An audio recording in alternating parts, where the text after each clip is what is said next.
Hi guys, ஒரு செம்ம பெரிய பிக் நியூஸ்ல இப்போ வந்து நம்ம இந்தியாவா இருக்கட்டும் உலகமே போயிட்டு இருக்கு.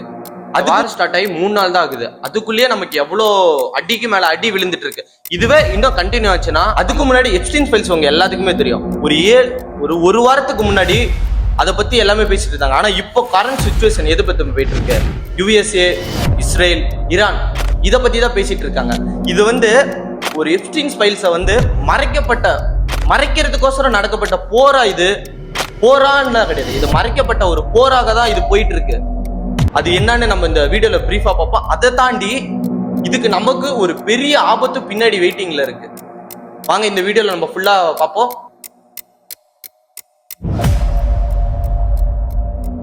இப்போ உலகமே வந்து பாத்தீங்கன்னா ஈரான், யுஎஸ் அண்ட் இஸ்ரேல் பத்தி பேசிட்டு இருக்காங்க. 28ஆம் தேதி வந்து பாத்தீங்கன்னா அலி கொமேனியை வந்து ஈரான் யுஎஸ் வந்து பாத்தீங்கன்னா தாக்குதல் பண்ணிட்டு அவங்களோட ஃபேமிலியோட கொள்றாங்க. எப்ஸ்டீன் ஃபைல் கவர் பண்றதுக்காக சதி பண்ணி நடத்த வார் தான் ஈரான் யுஎஸ் இஸ்ரேல் வார்.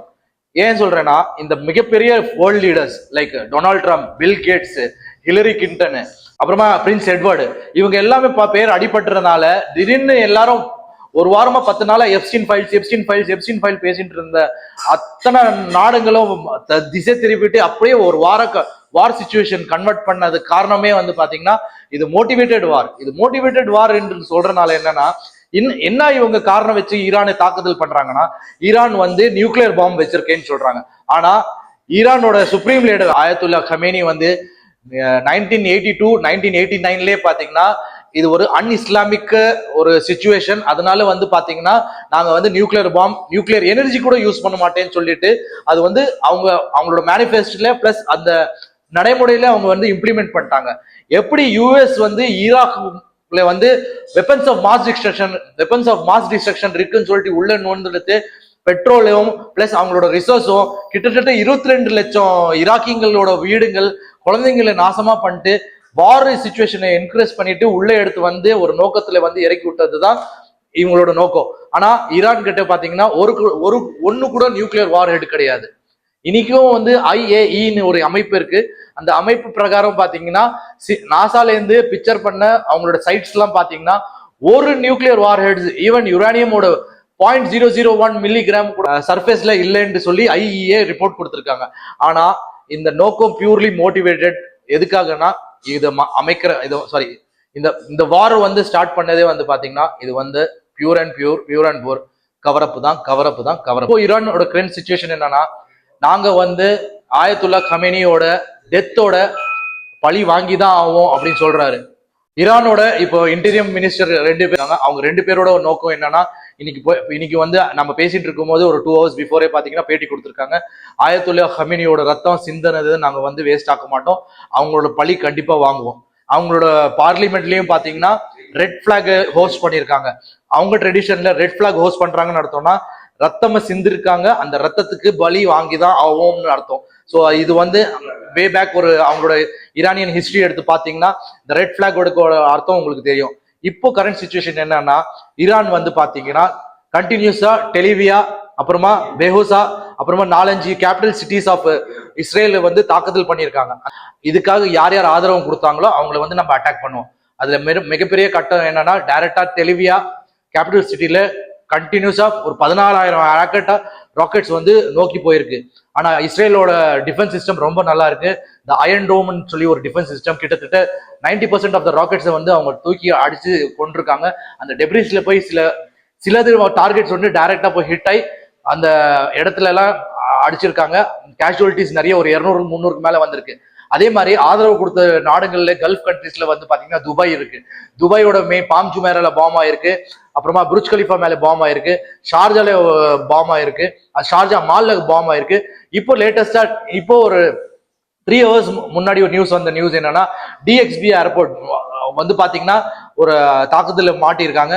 அது இல்லாம மிகப்பெரிய ஒரு வருமானம் கொடுக்கிற சோர்ஸ் வந்து பாத்தீங்கன்னா துபாயோட international financial market AXB, Abu Dhabi market and Dubai market வந்து பாத்தீங்கன்னா 2 நாளுக்கு க்ளோஸ் பண்ணியிருக்காங்க.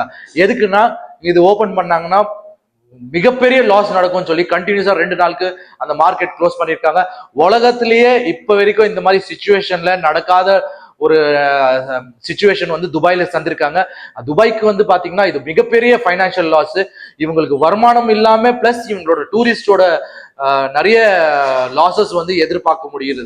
ரெண்டாவது என்னன்னா, இப்போ ரீசெண்டா என்னோட ஃப்ரெண்டோட ஒரு தகவல் என்னன்னா, ஒமான்ல வந்து பாத்தீங்கன்னா ஒரு ரிஃபைனரியை வந்து தாக்குதல் பண்ணியிருக்காங்க 30 minutes பிஃபோர்.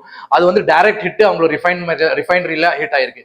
சவுதி அரேபியால எப்படி நமக்கு Reliance Indian oil corporation, ONGC oil natural gas company இருக்கு, ரிஃபைனரி அராம்கோன்னு ஒரு கம்பெனி இருக்கு. அது வந்து கிட்டத்தட்ட 5 lakhs பேரல் ஆஃப் ஆயில் வந்து ப்ரொடியூஸ் பண்றாங்க. அந்த அராம்கோவை வந்து தாக்குதல் நடந்திருக்கு. எங்களோட ஓன் சோர்ஸ்ல இருந்து அது வந்து கன்ஃபார்ம் பண்ணியிருக்கோம். இந்த தாக்குதல் வந்து சவுதி அரேபியாவுக்கு மிகப்பெரிய ஒரு வந்து பாத்தீங்கன்னா ஒரு பேக்வர்டு ஒரு கிளாஷ் தான், ஒரு லாஸ் தான். அதே மாதிரி பாத்தீங்கன்னா ஈரானுக்கு ஆதரவா பாத்தீங்கன்னா 2 பேர் இப்போ ஆதரவு கொடுத்திருக்காங்க. நார்த் கொரியா வந்து பாத்தீங்கன்னா இப்போ வந்து கிம் ஜாங் வந்து பாத்தீங்கன்னா இது பேட்டி கொடுத்திருக்காரு. இந்த ஈரான் மேல இஸ்ரேல் தாக்குதல் பண்ணா நானும் வந்து ஈரானோட சேருவேன். சைனா வந்து பாத்தீங்கன்னா திடீர்னு என்ன பண்ணாங்கன்னா 22 ஃபிளீட் கார்கோ ஃபிளீட் மார்ச் 1ஆம் தேதி சைனா ஹார்பர்ல இருந்து சைனா ஏர்போர்ட்ல இருந்து 22 ஃபிளீட் கார்கோ ஃபிளீட் வந்து கிளம்புது. எங்க கிளம்புது பாத்தீங்கன்னா ஈரானுக்கு தான் கிளம்புது. இந்த நியூஸ் உண்மையா இருந்ததுன்னா இந்த சிச்சுவேஷன்ல வந்து பலம் வந்து பாத்தீங்கன்னா ஈரானோட தான் இருக்கும். ஏன்னா ஈரானுக்கு வந்து பாத்தீங்கன்னா சைனா வந்து ஹேண்ட் ஓவர் பண்ணது ஒரு ஹைலி எக்யூப்டு மிலிட்டரி கிரேட் எக்யூப்மெண்ட்ஸா இருக்கலாம், ஒரு அன்ரியலிஸ்டிக் சோனிக் மிசைல்ஸா இருக்கலாம். அந்த 22 கார்கோ ஃபிளீட்ல வந்து என்ன இருக்கும்னு உலகம் அது தெரியாது. ஆனா இது உண்மையா இருந்தா டெஃபினெட்லி வந்து பாத்தீங்கன்னா இது அமெரிக்காவுக்கும் இஸ்ரேலுக்கு வந்து மிகப்பெரிய ஒரு பேக்லாஷ் தான். ஸ்ட்ரெய்ட் ஆஃப் ஹோரோஸ் அப்படின்னு சொல்லி இருக்க 20% ஆஃப் வேர்ல்டு ஆயில் பாத்தீங்கன்னா அந்த வழியா தான், அந்த சி ரூட் வழியா தான் போகுது. அவங்க வந்து க்ளோஸ் பண்ணிட்டாங்க. இஸ்ரேல் வார் நடக்கிறனால ஈரான் வந்து இப்போ க்ளோஸ் பண்ணிட்டாங்க. ஸோ இதனால என்ன ஆயிடுச்சுன்னா 20% ஆஃப் த ஆயில் சப்ளை வந்து கம்மி ஆயிருச்சு. இது போக முடியாது. இது வந்து ஒரு அந்த ரூட்ல எடுத்தாங்கன்னா ஆல்மோஸ்ட் ஒரு 3 daysல இருந்து 5 daysக்குள்ள நம்ம அந்தந்த டெஸ்டினேஷன் கண்ட்ரிக்கு போயிடலாம். ஆனா அந்த ரூட்டை விட்டோம்னா இட் வில் டேக் 35 days. 35 நாள் கழிச்சு தான் டெஸ்டினேஷன் சோர்ஸ் ரோல் போக முடியும். அவ்வளவு பெரிய தாக்குதல் இது வந்து மிகப்பெரிய. இப்போ ஒரு தாக்குதல் என்னன்னா வரக்கூட நாட்கள்ல ஃபியூல் ஷார்டேஜ் இருக்கலாம், கேஸ் ஷார்டேஜ் இருக்கலாம், இந்த மாதிரி நிறைய சூழ்நிலை இருக்கலாம். இந்த மாதிரி சிச்சுவேஷன் வரப்போகுது. கோல்டோட பிரைசஸ் இன்க்ரீஸ் ஆகலாம், ப்ரெஷியஸ் மெட்டல் ஸ்டீலோட பிரைசஸ் இன்க்ரீஸ் ஆகலாம். இது எல்லாத்துக்கும் காரணம் வந்து பாத்தீங்கன்னா ஈரான் இப்போதைக்கு பெண்ட் ஆகுற மாதிரி இல்லை. பீஸ் டாக்கும் அவங்க வந்து அந்த டேபிள்ல வந்து உட்கார்றதுக்கு இல்லை அப்படின்னு சொல்றாங்க. ஏன்னா ஆயத்துல்லா கமினி மட்டும் சாகல, அவங்களோட பொண்ணு எழுந்திருக்காங்க, அவங்க டோட்டல் ஃபேமிலியே இருந்திருக்காங்க. அந்த ஃபேமிலியில பாத்தீங்கன்னா ஒரு 14 மாசம் ஒரு குழந்தைங்களுக்கும் இருக்கு, அவங்களோட நெஃப்யூஸ் எல்லாமே இருக்காங்க. கிட்டத்தட்ட 30-40 பேர் அவங்க ஃபுல் அண்ட் ஃபுல் அவங்க ஃபேமிலி வந்து இந்த தாக்குதல்ல சேர்த்திருக்காங்க. ஆஸ் ஆஃப் நோ இதான் சிச்சுவேஷன் நண்பர்களே. இது ஈரான் வந்து பாத்தீங்கன்னா இப்ப குனிற மாதிரி இல்லை. ஈரானோட டிஃபென்ஸ் செக்ரட்டரியா இருக்கட்டும், ஈவன் டிஃபென்ஸ் மினிஸ்டரா இருக்கட்டும், அத்தனை இன்டீரியர் மினிஸ்டரும் வந்து பாத்தீங்கன்னா ஒரே ஒரு ஸ்டாண்ட்ல இருக்காங்க.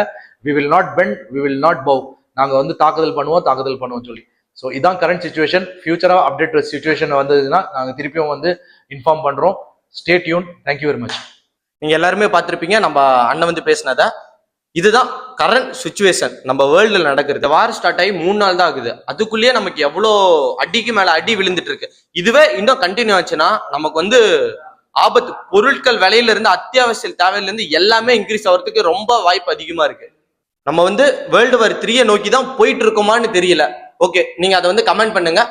இதனால நம்ம அண்ணன் சொன்ன மாதிரி தான் பெட்ரோல், டீசல் எதுவா இருக்கட்டும், எரிபொருள் நீங்க எடுத்துக்கிட்டீங்கன்னா எல்லாத்துலயுமே வந்து அதிக தட்டுப்பாடு ஏற்படுறதுக்கு ரொம்ப வாய்ப்பு இருக்கு. மெயினா நம்ம ஈரான்ட்ட இருந்து தான் அதிகமா கொள்முதல் பண்றோம். அதனால வந்து மோஸ்ட்லி அதனால் நமக்கு வந்து பாதிப்பு கொஞ்சம் அதிகமாவே தான் இருக்கும். இது வந்து ஈரான் வந்து பீஸா போறதுக்கு அவங்க சொல்லல, அவங்க வந்து ஆக்ஷனும் எடுக்கிற மாதிரி ஒன்றும் தெரியல. நம்ம வந்து நெக்ஸ்ட் வீடியோ அப்டேட் பண்ணுவோம். இந்த மாதிரி மோர் இன்ஃபர்மேஷன் உங்களுக்கு வீடியோ வேணும்னா சப்ஸ்கிரைப் பண்ணிக்கோங்க நம்ம சேனலை. கமெண்ட் பண்ணுங்க உங்களுக்கு என்ன நடக்கும்னு தெரிஞ்சதை. நம்ம நெக்ஸ்ட் வீடியோ பார்க்கலாம் கைஸ். பை.